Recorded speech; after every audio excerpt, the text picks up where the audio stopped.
Paixão de nosso Senhor Jesus Cristo, segundo Mateus. Naquele tempo, um dos 12 discípulos, chamado Judas Iscariotes, foi ter com os sumos sacerdotes e disse: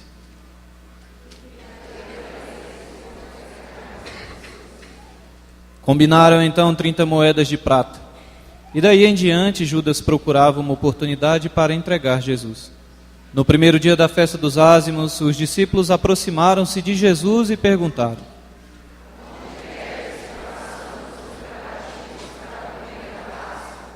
Jesus respondeu: Ide à cidade, procurai um certo homem e dizei-lhe: o mestre manda dizer, o meu tempo está próximo. Vou celebrar a Páscoa em tua casa, junto com os meus discípulos. Os discípulos fizeram como Jesus mandou e prepararam a Páscoa. Ao cair da tarde, Jesus pôs-se à mesa com os 12 discípulos. Enquanto comiam, Jesus disse: Em verdade eu vos digo, um de vós vai me trair. Eles ficaram muito tristes e, um por um, começaram a lhe perguntar.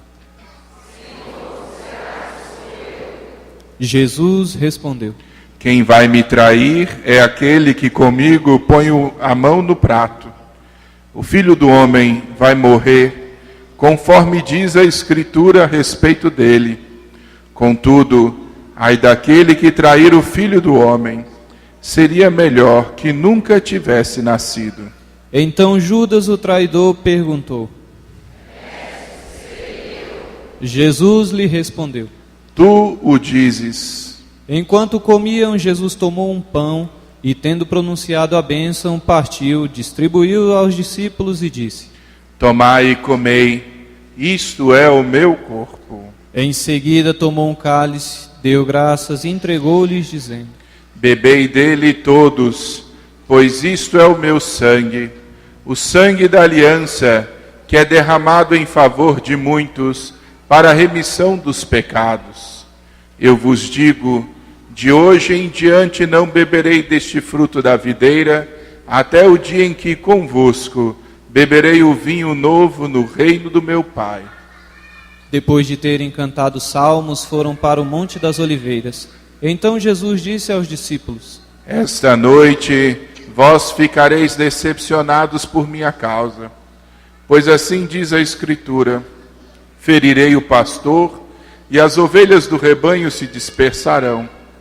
Mas depois de ressuscitar, eu irei à vossa frente para a Galiléia. Disse Pedro a Jesus: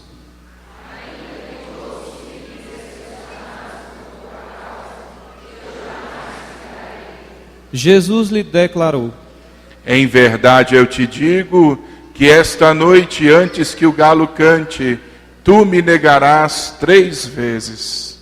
Pedro respondeu: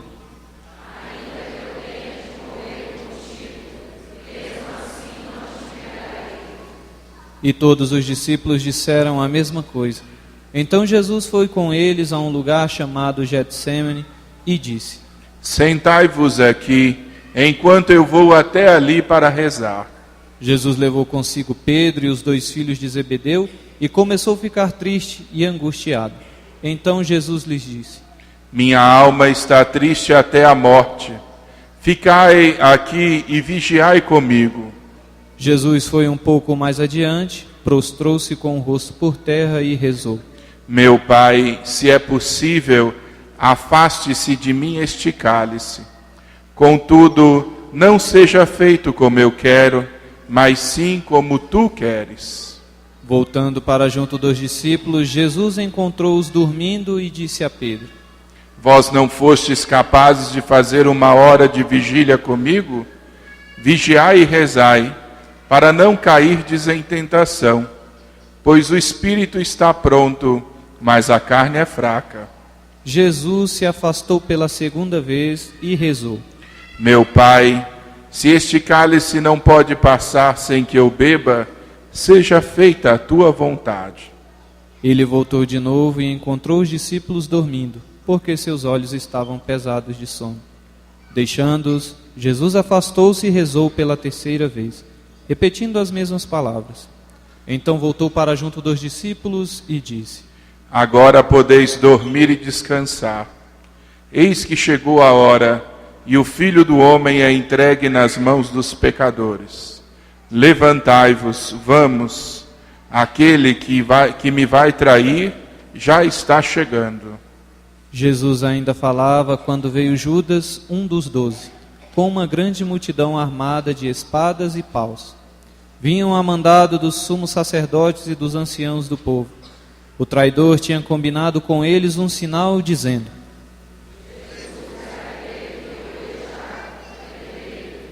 Judas logo se aproximou de Jesus, dizendo: E beijou. Jesus lhe disse: Amigo, a que vieste? Então os outros avançaram, lançaram as mãos sobre Jesus e o prenderam. Nesse momento, um dos que estavam com Jesus estendeu a mão, puxou a espada e feriu o servo do sumo sacerdote, cortando-lhe a orelha. Jesus, porém, lhes disse: Guarda a espada na bainha, pois todos os que usam a espada, pela espada morrerão. Ou pensas que eu não poderia recorrer ao meu Pai, e ele me mandaria logo mais de 12 legiões de anjos? Então, como se cumpririam as Escrituras que dizem que isso deve acontecer? E naquela hora Jesus disse à multidão: Vós viestes com espadas e paus para me prender, como se eu fosse um assaltante. Todos os dias no templo eu me sentava para ensinar, e vós não me prendestes. Porém, tudo isto aconteceu para se cumprir o que os profetas escreveram. Então todos os discípulos, abandonando Jesus, fugiram. Aqueles que prenderam Jesus levaram-no à casa do sumo sacerdote Caifás, onde estavam reunidos os mestres da lei e os anciãos. Pedro seguiu Jesus de longe até o pátio interno da casa do sumo sacerdote. Entrou e sentou-se com os guardas para ver como terminaria tudo aquilo. Ora, os sumos sacerdotes e todo o sinédrio procuravam um falso testemunho contra Jesus, a fim de condená-lo à morte. E nada encontraram, embora se apresentassem muitas falsas testemunhas. Por fim, vieram 2 testemunhas que afirmaram: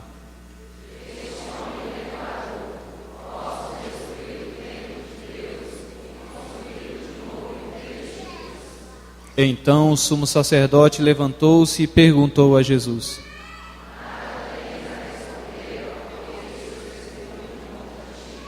Jesus, porém, continuava calado. E o sumo sacerdote lhe disse: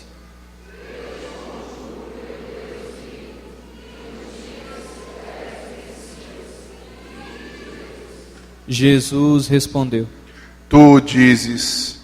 Além disso, eu vos digo que de agora em diante vereis o Filho do Homem sentado à direita do Todo-Poderoso, vindo sobre as nuvens do céu. Então o sumo sacerdote rasgou suas vestes e disse: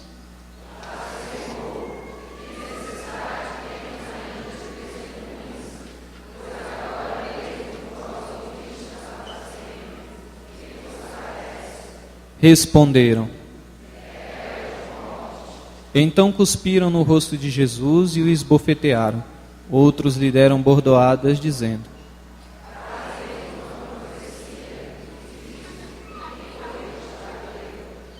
Pedro estava sentado fora no pátio.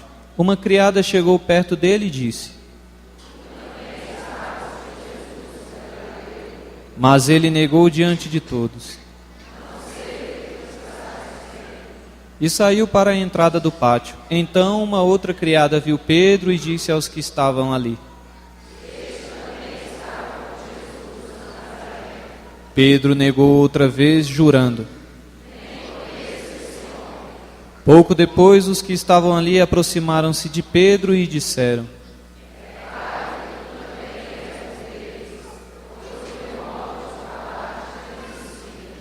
Pedro começou a maldizer e a jurar, dizendo que não conhecia esse homem. E nesse instante o galo cantou. Pedro se lembrou do que Jesus tinha dito: Antes que o galo cante, tu me negarás 3 vezes. E saindo dali chorou amargamente. De manhã cedo, todos os sumos sacerdotes e os anciãos do povo convocaram um conselho contra Jesus, para condená-lo à morte. Eles o amarraram, levaram-no e o entregaram a Pilatos, o governador. Então Judas, o traidor, ao ver que Jesus fora condenado, ficou arrependido e foi devolver as 30 moedas de prata aos sumos sacerdotes e aos anciãos, dizendo: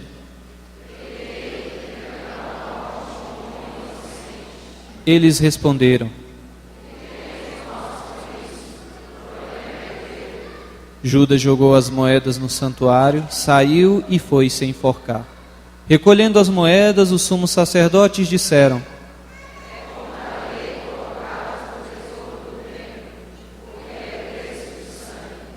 Então discutiram em conselho e compraram com elas o campo do oleiro, para ir fazer o cemitério dos estrangeiros.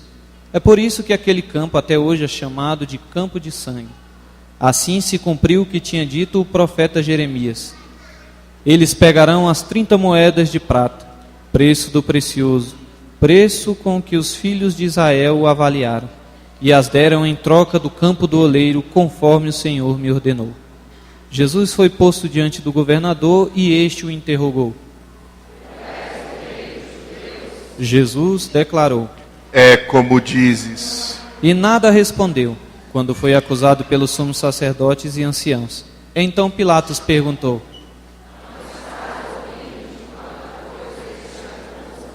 Mas Jesus não respondeu uma só palavra, e o governador ficou muito impressionado. Na festa da Páscoa, o governador costumava soltar o prisioneiro que a multidão quisesse. Naquela ocasião, tinha um prisioneiro famoso chamado Barrabás. Então Pilatos perguntou à multidão reunida: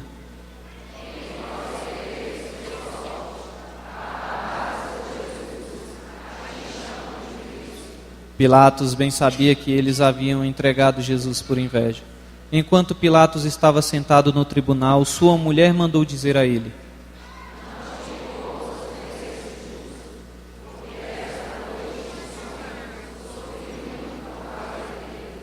Porém, os sumos sacerdotes e os anciãos convenceram as multidões para que pedissem Barrabás e que fizessem Jesus morrer. O governador tornou a perguntar. Eles gritaram. Pilatos perguntou. Todos gritaram. Pilatos falou. Eles, porém, gritaram com mais força. Pilatos viu que nada conseguia e que poderia haver uma revolta. Então mandou trazer água, lavou as mãos diante da multidão e disse: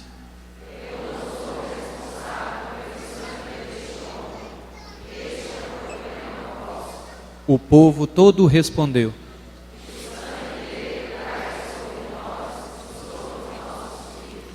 Então Pilatos soltou Barrabás, mandou flagelar Jesus e entregou-o para ser crucificado. Em seguida, os soldados de Pilatos levaram Jesus ao palácio do governador e reuniram toda a tropa em volta dele. Tiraram sua roupa e o vestiram com um manto vermelho. Depois teceram uma coroa de espinhos, puseram a coroa em sua cabeça e uma vara em sua mão direita. Então se ajoelharam diante de Jesus e zombaram, dizendo: Cuspiram nele e, pegando uma vara, bateram na sua cabeça. Depois de zombar dele, tiraram-lhe o manto vermelho e de novo o vestiram com suas próprias roupas. Daí o levaram para crucificar. Quando saíram, encontraram um homem chamado Simão, da cidade de Cirene, e o obrigaram a carregar a cruz de Jesus. E chegaram a um lugar chamado Gólgota, que quer dizer lugar da caveira. Ali deram vinho misturado com fel para Jesus beber. Ele provou, mas não quis beber. Depois de crucificarem, fizeram um sorteio, repartiram entre si suas vestes. E ficaram ali sentados, montando guarda. Acima da cabeça de Jesus puseram um motivo da sua condenação. Este é Jesus, o Rei dos Judeus. Com ele também crucificaram dois ladrões, um à direita e outro à esquerda de Jesus. As pessoas que passavam por ali o insultavam, balançando a cabeça e dizendo: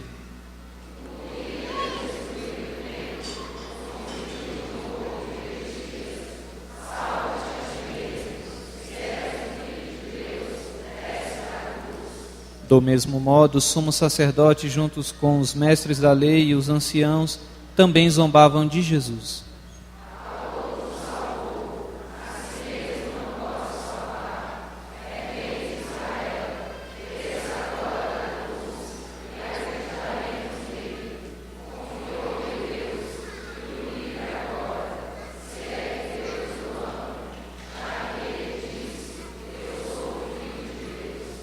Do mesmo modo, também os 2 ladrões que foram crucificados com Jesus o insultavam.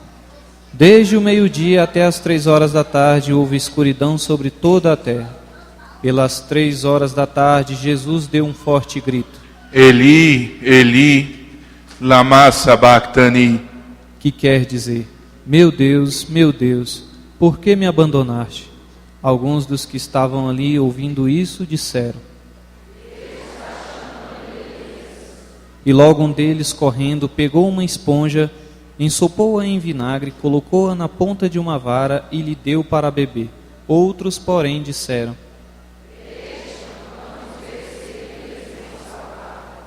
Então Jesus deu outra vez um forte grito e entregou o Espírito. Ajoelhemo-nos.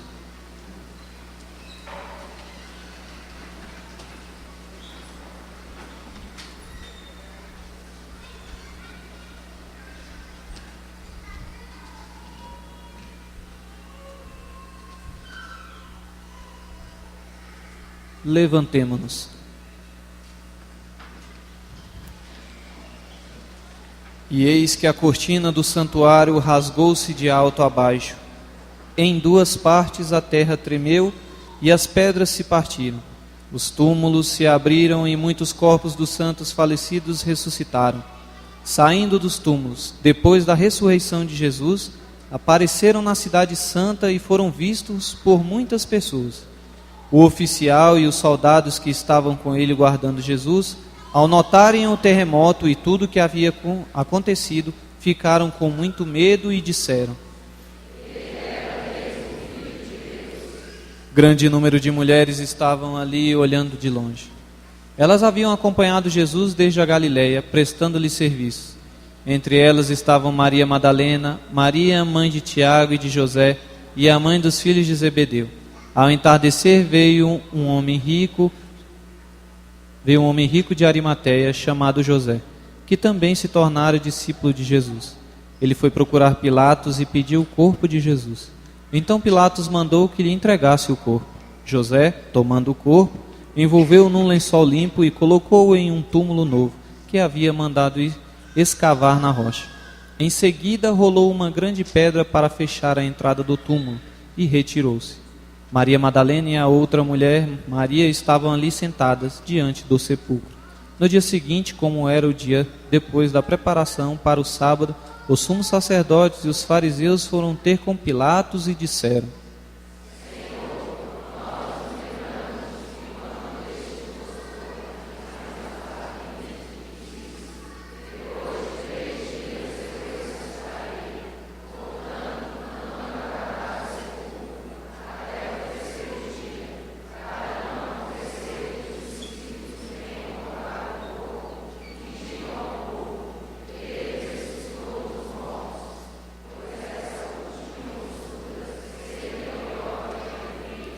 Pilatos respondeu: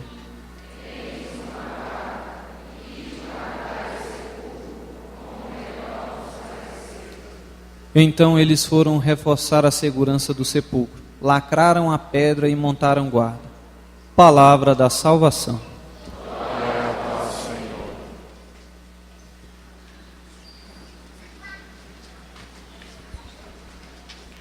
Meus irmãos e minhas irmãs, no início da celebração, ouvimos o Evangelho que fala da entrada triunfante de Jesus, aclamado como rei pelo povo. Eu dizia que a natureza do reinado de Jesus é diferente da nossa concepção de reinado.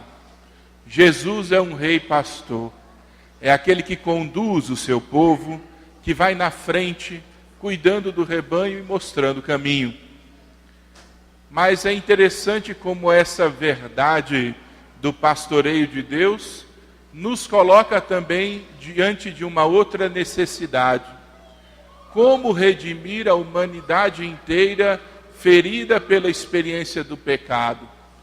Como reintroduzir a humanidade dentro da lógica do bem? Jesus também precisava mostrar para nós, através da sua vida, o que é a experiência do verdadeiro amor. Como diz a própria Sagrada Escritura, tendo amado os seus, amou-os até o fim. E é muito importante que nós saibamos compreender que esse relato da paixão, na verdade, não é uma decisão humana. Tudo o que aconteceu com Jesus não é uma decisão humana, mas é uma decisão da parte de Deus. Jesus dizia aos seus discípulos: ninguém toma a minha vida, eu a dou por mim mesmo. A morte de cruz, por mais que tenha sido desenvolvida pela experiência da inveja humana, na verdade estava dentro dos desígnios de Deus, como uma forma também de reunir toda aquela humanidade dispersa por causa da experiência do pecado. Que é o verdadeiro amor? Essa estrada que nós devemos percorrer é demonstrada por Jesus. Diz a nossa segunda leitura de hoje, embora fosse de divina condição, esvaziou-se. Esvaziou-se. Isso é uma palavra forte. Significa, de alguma forma, sair de si mesmo. Deixar de ser aquilo que se é em função da necessidade dos outros. Renunciar a si mesmo é o grande sinal do amor evangélico. Jesus já dizia isso: quem quiser ser meu discípulo, renuncie a si mesmo, tome a sua cruz cada dia e venha atrás de mim. Esvaziar-se significa colocar toda a sua riqueza interior, toda a sua potência humana em vista daquele que se ama. Jesus assume a condição humana para realizar a redenção da própria humanidade. Era preciso que Deus tomasse a nossa condição humana, para que Ele, o único justo, livremente pagasse por todos os pecados da humanidade inteira. O profeta Isaías dizia a respeito do homem das dores: tão desfigurado estava que não tinha mais aparência humana. Esse Jesus, marcado pelos nossos pecados, decide pela sua desfiguração, coloca sobre si o peso dos pecados de uma humanidade inteira, para que a humanidade não se visse mais perdida, mas que pudesse compreender a proporção do amor de Deus. O que Jesus realiza hoje no texto da paixão, o faz por amor. Assume que o pecado não pode ser mais uma barreira entre os homens e Deus, e por conta disso dá o exemplo do amor maior, o amor que se traduz num sacrifício da própria vida por aqueles que se amam. Assim como uma mãe de família é capaz muitas vezes de renunciar os próprios desejos e as próprias vontades em vista da necessidade de seus filhos. Assim como o pai sacrifica o suor do dia a dia em vista de prover à sua família o necessário a cada dia. Assim como nós somos capazes de entender a renúncia dentro do significado pleno de amor, Jesus vai até as últimas consequências para mostrar que o amor de Deus por nós é uma decisão irrevogável. Ao morrer na cruz, realiza a grande obra de salvação, que é ao mesmo tempo a obra do amor. Digo isso hoje porque a lição da cruz precisa ser aprendida por nós. Nós precisamos entender a lição da cruz. Não é uma simples morte, não é simplesmente a morte de um injusto. A cruz é uma decisão de amor. Eu prefiro sacrificar a minha própria vida do que causar dano àquele que eu amo. E a decisão de Deus é muito pertinente nesse sentido. Um único justo pela redenção da humanidade inteira. Todos aqueles que agora quiserem podem se reconciliar com Deus através do sacrifício de Cristo na cruz. Qual é a estrada do cristão, então? É ainda deixar-se conduzir por esse rei pastor. É ainda seguir com ele na estrada que leva à perfeição. A estrada de Jesus é a estrada do amor. É a decisão de ir ao encontro de todos aqueles que necessitam, para através daquilo que temos, tornar os outros melhores, felizes e santos. Quem quer ser cristão precisa aprender a estrada do amor, e a estrada do amor está sinalizada na cruz. A cruz em que Cristo foi pregado não é dele. A cruz em que Cristo foi pregado é nossa. E a grande prova de amor da parte de Deus é que não nos deixou entregue à experiência da morte. Não executou a sentença, preferiu assumi-la sobre si, para que nós tivéssemos vida e vida em plenitude. Tão grande é o amor de Deus, que Paulo uma vez nos diz, o amor de Deus nos constrange. É de ficar constrangido diante da experiência do amor de Deus, porque não tem limites. O profeta mesmo Isaías dizia do amor de Deus em Israel: és precioso aos meus olhos, eu troco reinos por ti. Deus nos ama com um amor eterno. E é isso que nós celebramos hoje, ao celebrarmos o Domingo de Ramos e o Domingo da Paixão do Senhor. Recordamos esse amor que vai além da morte. Precisamos recordar isso e precisamos fazer a nossa estrada de vida uma estrada também de amor. Precisamos fazer da nossa experiência de dia a dia uma experiência também de amor. Assim como Cristo decidido ofereceu a sua vida por nós, precisamos nós também aprender a oferecer a nossa vida uns pelos outros. Quando Paulo diz: maridos, amai as vossas mulheres como Cristo amou a igreja, está dizendo: sejam capazes de sair de si mesmos e entrarem aí na experiência de oferecer a sua vida pela vida daquelas pessoas que você diz que ama. Quando diz justamente: amai-vos uns aos outros do jeito que eu amei vocês, Jesus está dando o mandamento mais perfeito, que na verdade é o convite para que cada um de nós possa sair de si mesmo e, esvaziando-se, tornar a vida do outro rica pela doação que eu sou capaz de realizar. Nisso consiste o amor. Nisso consiste o amor. E como nós precisamos aprender essa lição da cruz. Se vocês olham o texto da paixão, as grandes tentações que são colocadas diante de Jesus na cruz são tentações de egoísmo. Você não é o Filho de Deus, né? Peça a Deus então que te livre dessa experiência. Utilizar da sua condição em vista do seu benefício próprio. Você não curou a tantas pessoas, então salva-te a ti mesmo. Usar do seu poder em benefício próprio. Essas tentações, que foram tentações que nós vimos lá no início da Quaresma, na tentação de Jesus no deserto, retornam hoje para nos mostrar o quanto é difícil muitas vezes fugir da experiência do egoísmo. Quem de nós não poderia pensar em livrar a própria pele? Quem de nós não pensaria em usar as possibilidades que tem em vista do benefício próprio? Parece até justo que nós usemos daquilo que temos para poder nos beneficiar disso. A estrada do Evangelho vai num sentido diferente. Aquilo que temos é para enriquecer a vida do outro com o dom da nossa própria vida. E é isso que nós precisamos aprender. Ter o olhar de Jesus, ter o sentimento de Jesus, ter os desejos de Jesus, que são os desejos de salvação de uma humanidade inteira.